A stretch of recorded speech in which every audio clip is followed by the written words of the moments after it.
भाग दो, टुक टुक कहता है। काफ़ी रात हो गई है लेकिन पापा अभी तक घर नहीं आए। ये सोचकर वह सो जाता है। उधर रास्ते में उस भयानक दानव ने टुक टुक के पापा को बेरहमी से मार दिया। सुबह होते ही टुक टुक घर से बाहर निकलता है। तभी गांव वाले उसे देखकर आपस में कहने लगते हैं, वो आ गया।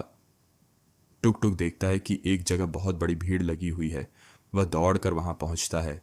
जैसे ही वह भीड़ के बीच जाता है, अपने पापा की लाश देखकर उसकी आंखें फटी की फटी रह जाती हैं।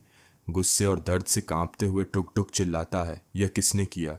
गांव वाले कहते हैं, यह सब उस खतरनाक दानव का काम है।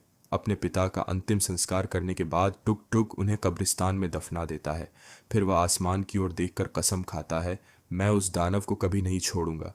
इसके बाद टुक टुक गांव की एक बूढ़ी दादी के पास जाता है।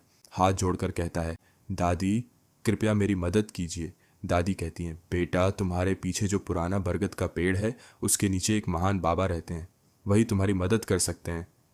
टुक टुक कहता है, ठीक है दादी, मैं अभी जाता हूँ।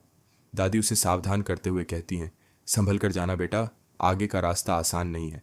टुक टुक बाबा के पास पहुंचता है और उन्हें शुरू से अंत तक सारी घटना बता देता है। उसकी बात सुनकर बाबा की आंखों में आंसू आ जाते हैं। वे गुस्से में कहते हैं, उस दानव ने बहुत पाप किए हैं, अब समय आ गया है कि उसका अंत हो।